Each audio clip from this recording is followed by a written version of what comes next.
So I start with introducing myself. My name is Stefan Gernert. For the people who many of you have met, many of you others have not. I'm a farmer,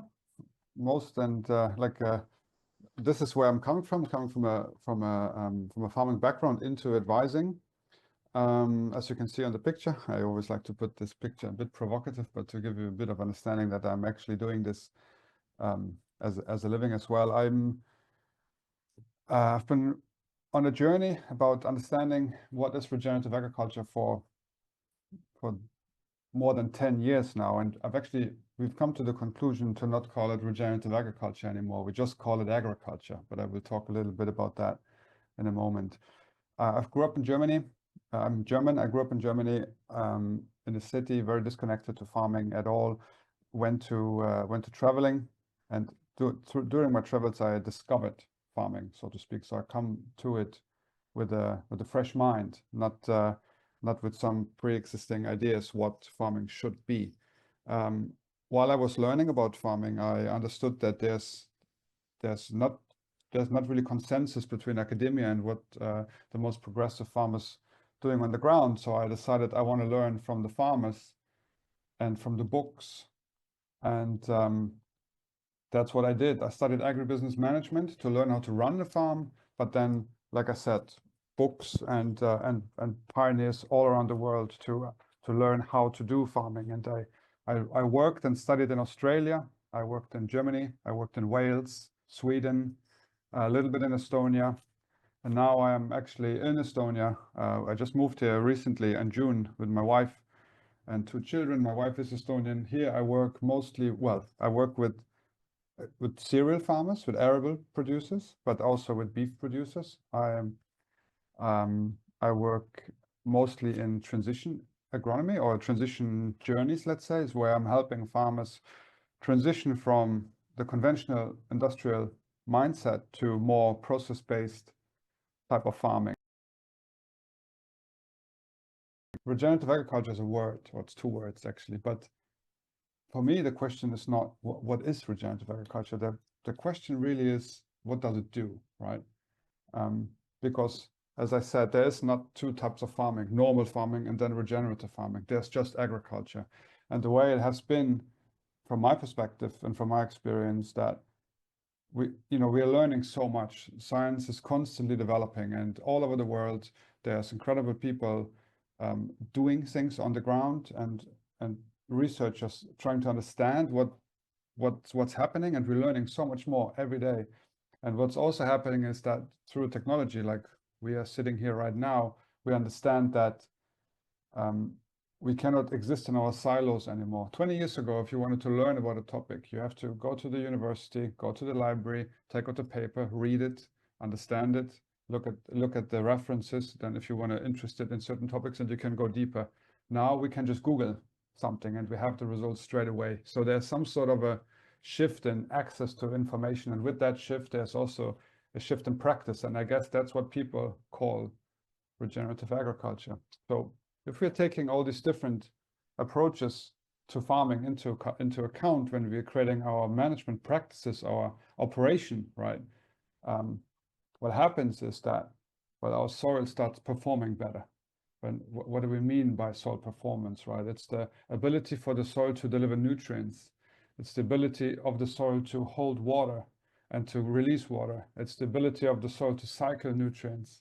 So a lot of it is connected to biology, which is something that, again, we didn't even know 20 years ago. We had some ideas, and some people were talking about it. We just didn't have access to microscope that now, you can buy for €1,000 and you can look at it yourself, right? So there's a huge shift in access to information and access to technology, which is driving the change in agriculture as we see it, and as I work with it. So what you see when you are working with these systems, which some of them we're going to talk about, you're getting a better soil structure. So there's a soil texture. This is, let's say, the stuff your soil is made from. There's your clay, there's your sand, there's your silt, but then there's the structure, and that's really the difference between, like, what they call dirt, right? It's just the geology, it's the physical material, but there's something else, and that's the biology. That's all the sugars and glues and microbes and all these substances that that exist in your soil, which are not based on geology, but they're based on biology. And then when you have better soil structure, your soil is performing better, and with that, you need less inputs. You know, we see it on our operations. We can reduce certain input costs just because we don't need them. For example, we need less horsepower because you know, our soil structure is better. We don't have to pull so much dirt, which is causing a lot of diesel consumption. We're changing some of the practices that, for example, we go into more no-till farming. These are all tools which we all put into regenerative agriculture, but they're all just different techniques of working with how the soil actually works, right? We will increase water quality. And what I mean by that is not just the quality of the water that is leaving our farm, it's also the quality of the water that we have on our farm and the access to the water that we have on our farm. It's the holding capacity and the infiltration. How much of the water of the rain that is hitting your land, let's say, is actually going into your soil, and how much of that is actually moving into the ground and then transpires through the plants out via photosynthesis, or how much of that is just evaporating? Like, how much use are you actually making of the water that's hitting your ground? I work with a number of producers here in Estonia, and they all have a similar problem. It's a problem of they call it drought in May. You know, I've studied in Australia and I've worked in Australia as well, and like, we don't have droughts in May. We have maybe shortage of rainfall, but what we have is a lack of capillary function. We don't pull water up from deeper levels because maybe there's compaction, maybe there's shallow soils, but it's not a drought. There are other problems which we can, to some extent, work with, right? If we are, let's say, we are continuing on our journey working with this regenerative agriculture methods, we're going to have a decrease in greenhouse gas emissions because we are oxidizing less carbon. You know, we're actually increasing the carbon in our soils. Where we're working with how, you know, this planet has been built. You know, 3 billion years ago, the planet was a burning magma ball. Now we have all this stuff. We have nature, right? We have all these things. They all come from something. It's a process. We call it nature. So I guess regenerative agriculture has to do with working with that process, working with how things actually work, and then working alongside that. And all this leads to increased profits in the end. It's not about how much yield can you take off the land. It's are you actually sustainable financially? I know big operations in Estonia and in other countries, they're huge, and I mean thousands and thousands of hectares of operation, and they're struggling financially. And then you wonder why is that? Somewhere there's a problem, and we need to identify it. And I think regenerative agriculture, so to speak, has some of the answers to it. And again, just to make that point one more time, regenerative agriculture, they're just words. The way I would describe it is the cutting edge of agronomy and the intersection between biology, plant physiology, geology, all these different studies, fields of studies which normally have not spoken with each other, or very rarely. We can now bring them all together just, you know, with the stroke of a mouse on our computer, and we can develop production systems that take all of them into consideration and actually get much closer to something which resembles how things actually work with our ignorance, so to speak, because we don't really know. It's so complex, but we can get closer to it. So there are some principles of regenerative agriculture, and I want to talk about each of them and just talk a little bit about each of these principles. They are all connected to some extent. Like, you can't take just one and say this is regenerative agriculture. You have to have all of them to some consideration in your plan. Otherwise, the whole thing just doesn't work. For example, you can't just look at minimized soil disturbance by a no-till drill and then call yourself a regenerative farm, because in 5 years you're going to run into problems. So you need to create a system which has a feedback loop and works much more the way how nature actually works. So the first part, understand your context. That's very important because, you know, no two farms are the same. What works on one farm might not necessarily work on your farm. I think that, you know, every family, every person, every company, they have a reason why they are a farm, and this is what kind of keeps them up and running. So you need to understand what is your reason and And it can be as basic like what is the financial situation you have? Can you invest into these high-end technologies to run this no-till system, or is that not the case for you? So you have to do other things. So you develop your management plan based on your specific situation, and this could be, you know, one farm has a different soil than another farm, so you can't just copy their system onto your farm. You need to develop a system that works for you. It could be a crop rotation. It could be, you know, from country to country there might be different regulations. It could be that, you know, you want to live a certain lifestyle, and that's why you like to drive the tractor. So some of the work that you would do is connected to tractor driving, just because you like it. The idea is that you need to understand where you are and where you want to go, and then you create and the people you're working with, and you create a system that will work for you. That's actually a very important point. This is something we don't talk a lot about, and this is connected to management. We also don't really learn about that. It's decision making. Like what is the kind of life that you want to live, or the kind of operation that you want to have, and then what are the steps that you have to create, and the plan that you have to build in order to go there. And yeah, in the transition, you start with the easiest and you worry in stages. I think that's always great advice. There's more and more farms in Estonia who are already transitioning towards regenerative agriculture, if you want to call that, or towards more, let's say, management-based decision making, or it's like a different type of input. We are, instead of, you know, just making investments into technology, we're making investments into knowledge. This is happening all over the country, and this is a lot of my work has to do with that. So the second part is minimize soil disturbance, and that's what many people think is regenerative agriculture.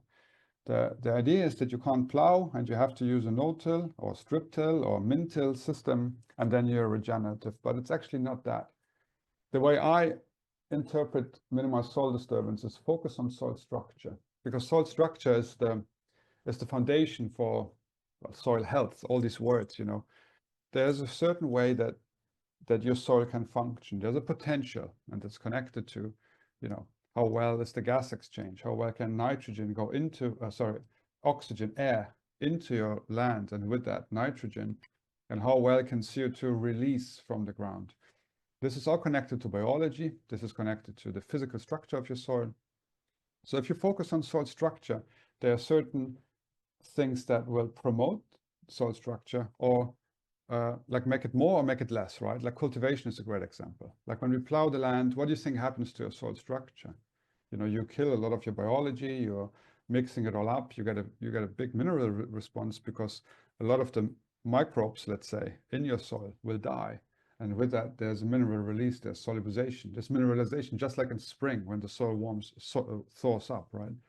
But if you do that year after year, you're going to diminish your biology to a point where you will not get that response anymore. And you lose the resilience of your soil. And it's the same with the chemicals we're putting, with the fertilizers especially. We're burning some of the soil biology and some of the carbon in our ground, and with that, we're decreasing soil structure.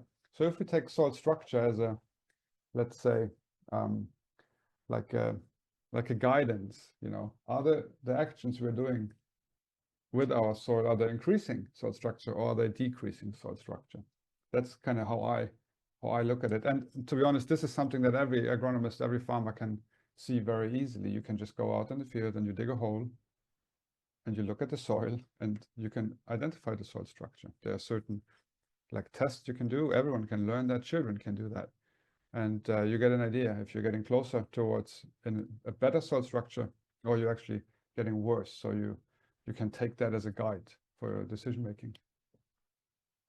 And the next one, and that's the most exciting one, in my opinion, is maximize crop diversity. So what does that even mean? You know, like in the systems we're working, we are mostly, like, I'm talking about an arable context right now, but it could be market gardening as well. We will talk about this a little bit later. But let's say in an arable context, because that's what most of agriculture is. We are working in monocultures because, well, I guess we have to, because all our machines, all our technology is geared towards it. It's just not effective to work with these very diverse polycrops if you want to harvest them, right? Just because that our technology is geared, right? But if you're not having the diversity, you're not building that soil life, you know, every plant is creating certain sugars that is going to push out through the root system. So how does it actually work? So the plant is sitting in the ground and it's creating glucose through photosynthesis. And that glucose is the energy of life. That's the carbon, that's pretty much every carbon-based life on this planet is made of that sugar. You are. How do you get your energy? Where do you get your energy from? You get it from food, right? For, let's say from a steak. Where does just like all the energy that we consume starts by a plant, by a green growing plant, photosynthesizing and creating glucose. And it's the same with your soil biology. So as the plant's growing, they're up to 90% of the sugar that they're producing, they're pushing out through the root system into the ground. This is actually what makes the soil black as well. So there's all kinds of different glues and, you know, syrup, let's say, that the plant is producing. And so every plant is feeding a type of microbe or like a group of microbes. And they all come with their own specific functions, right? So if you only have one plant, you're only feeding, let's say you're having a monocrop of wheat, you're only feeding microbes that will attach to this wheat crop. So over time, you're diminishing the microbiology in your soil. So if you are in nature, this doesn't exist, right? You always have this diversity.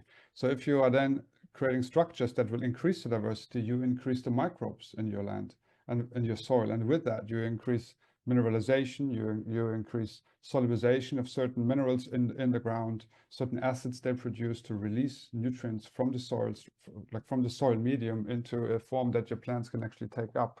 And with that, you create resilience, right? Because you're not dependent on chemical input so much, because it's the microbes that mitigate the release of nutrients in your soil. Like the plant cannot take a piece of clay and release nutrients from it. To some extent, it can do it. It can release certain acids and do it, but it's mitigated by microbes. So the better your microbial diversity, the better your mineral uptake, like the mineral release in the soil, but also the better you build your carbon levels, you build which is building your soil structure. So you need to make your soils crowded and diverse. But how do we do that in an agricultural setup? In nature, that's clear. Beef producers can do it as well, or because we can have these diverse pastures, but it's very difficult for arable producers. But you know, pioneers from all over the world have been doing it, and this is actually Sander Hides Fields, who is with us in this talk a little bit later. This is a canola crop or raps with the frost killing on the right hand side, with the frost killing winter cover crop.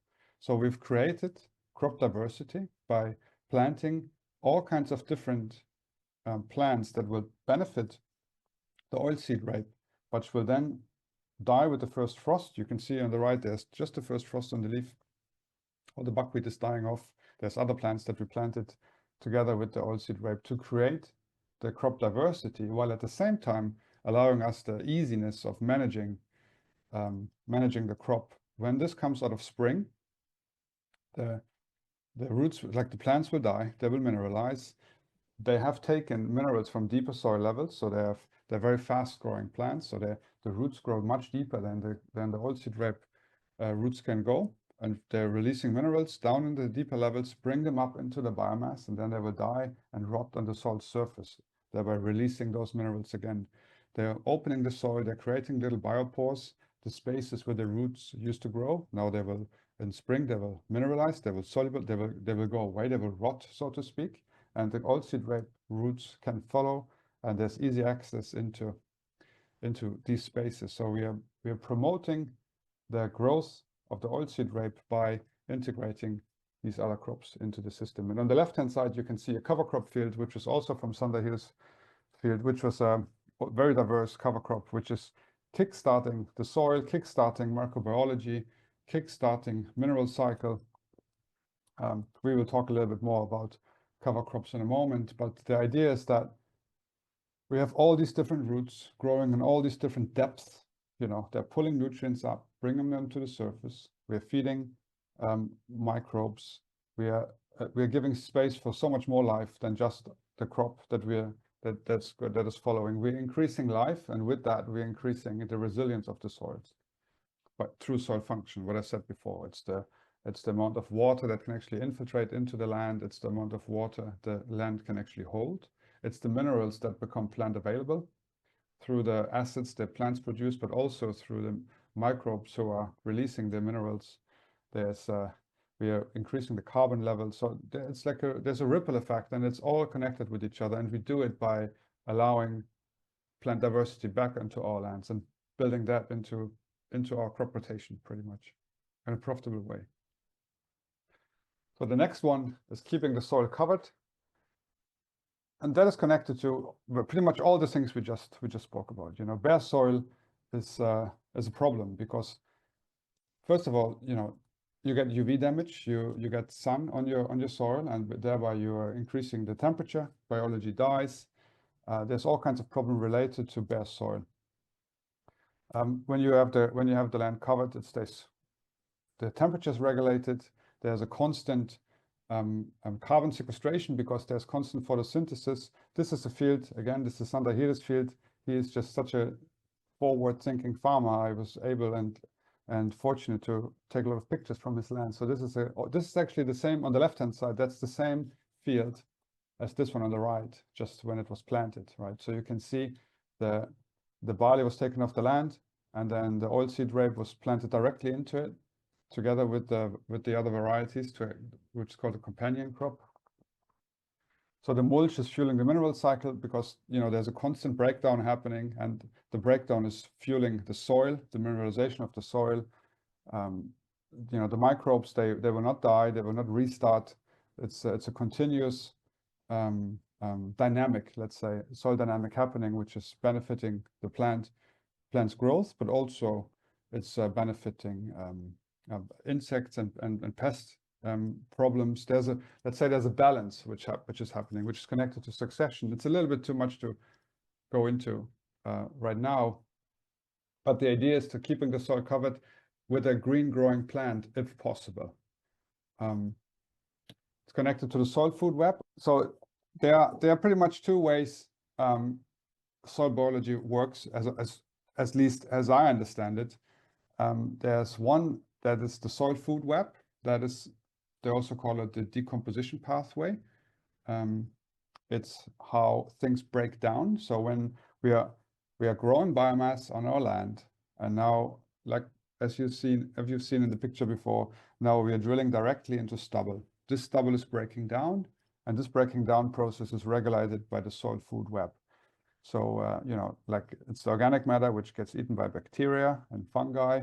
Then the protozoa will eat the bacteria, the nematodes will eat the protozoa, etc., etc. So there's a whole cycle of life happening, and all these creatures, they all have to, you know, they have to what we all have to do when we eat. You know, it comes out on the other way, and this way the minerals cycle back into the system, so to speak. So nothing is stable. It's constantly flowing and moving in the soil, and the better that functions, the better is your mineralization. The other way is what we talked a lot just a second before. It's the liquid carbon pathway, let's say. It's the way plants produce sugar through photosynthesis and then creating the biomass in the first place, which the soil food web is decomposing, but also actively feeding soil microbiology and creating the environment, the niches for the microbiology to exist by what we call root exudates, right? Certain glues and sugars that stick soil particles together, create aggregates in which biology can exist.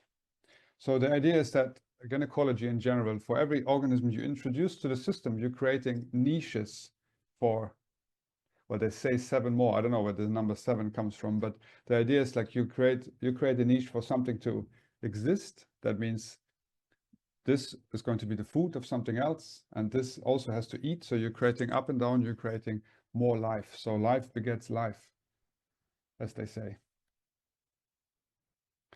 Then the next principle, And again, these are all big topics. We could spend like a whole field day just on each of these topics, but I want to give you a very big idea what is regenerative agriculture as I understand it, based on the principles that have been, I guess, put together from all around the world. How to put all that into a production system where there are some, great pioneers in Estonia and all over the world. But in Estonia, you have a lot of farmers who are actually trying and figuring this out. So there's a lot to learn, but the principles are the same. So this is the next principle, which is maintain living roots year round. And this is connected to this liquid carbon pathway. The idea that where does the energy come from in your soil? It comes from the sun.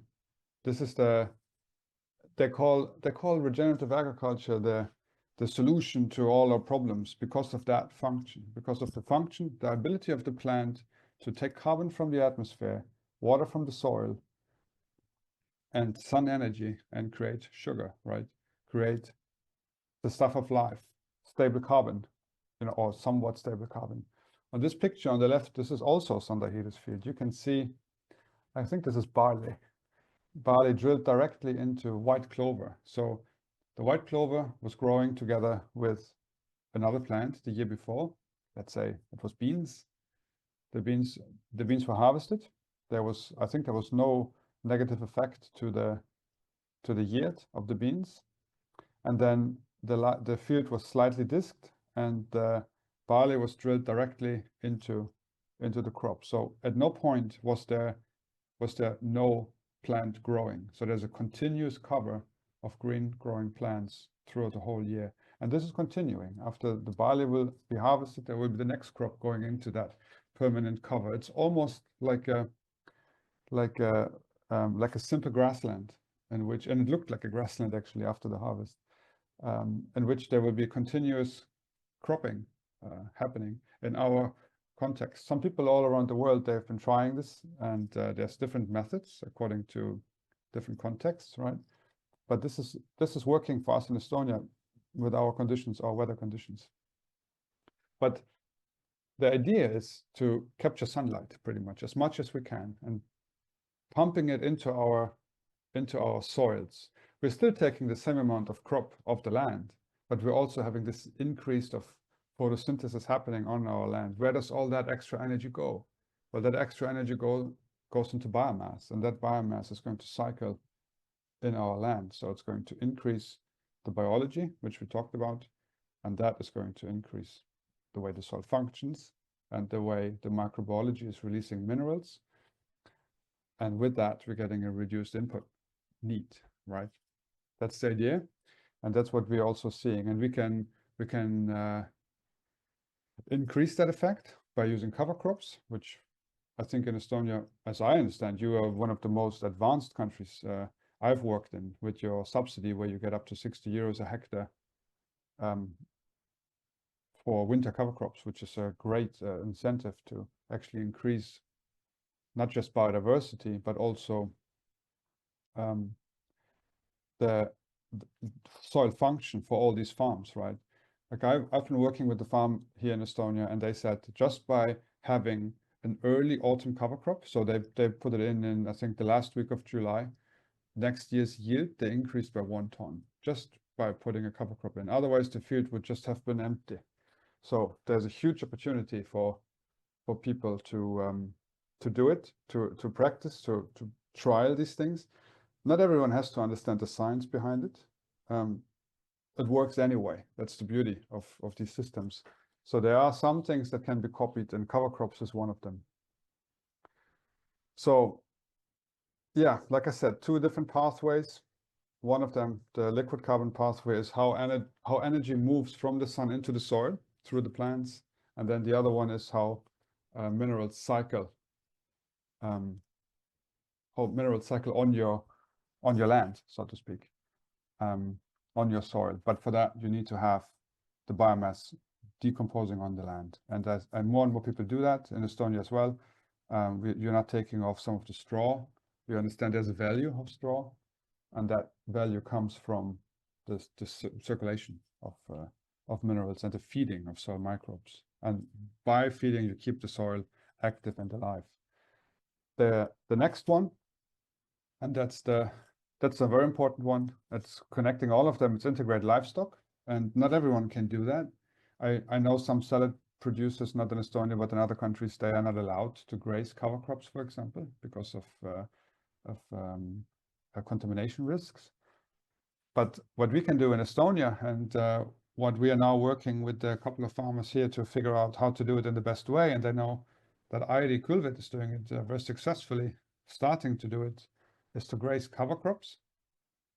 So when these farmers in autumn put their land under cover crop in order to do all the things that we've talked about, what do we do with these cover crops? Well, there's a value in doing nothing, because the value is that, well, it's feeding microbes, it's feeding wildlife, it's feeding insects and birds, it's covering the soil, it's mineralizing in spring, it's acting as a blanket of the soil, it's protecting the soil, but we can also graze it off and thereby actually increasing the effect of it, right? You can imagine when you have a cover crop like we've seen earlier on Sanders fields, where there's like literally tons of biomass.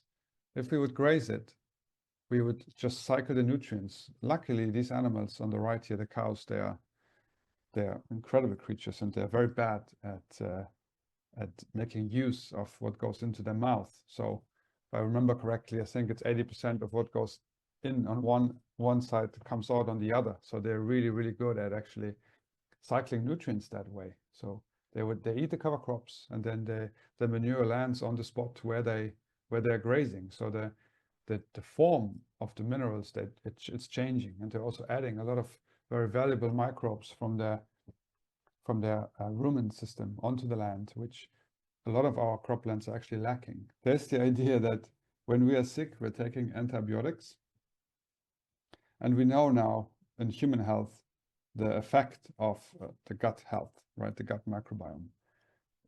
The same is true for the soils. You can imagine the soils as a huge gut. This is where all the decomposition happens, right? Like in your gut, so to speak. So your stomach is breaking the stuff down, and then your gut is actually extracting minerals. And the same is happening in the ground, where the soil is cycling these minerals and releasing the minerals in the biomass.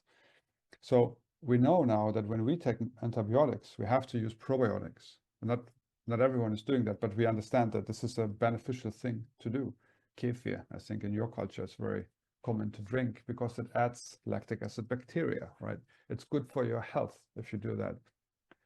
So on our croplands, we've been using antibiotics for a long time, in form of fungicides, in form of herbicides, form of some fertilizers, but we've never really gave back the probiotics to the land.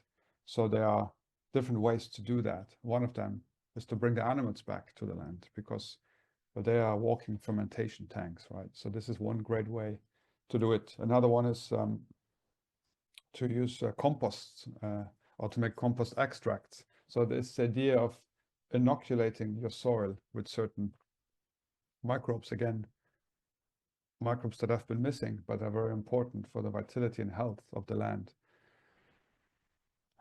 You can cut hay or silage from these cover crops.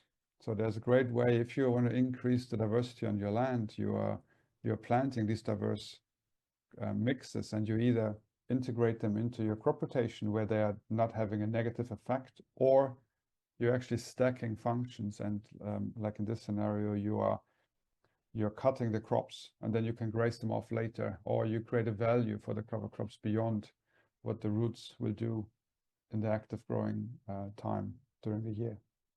So again, it's the build back biology idea that you're reintegrating certain biology. And if you don't have the opportunity to integrate, let's say, grazing animals onto your land, you can understand the idea of feeding the biology in your ground. This can be seen as a form of livestock as well, because you have, even earthworms alone, this is livestock on your land, which you have to feed and take care of, because they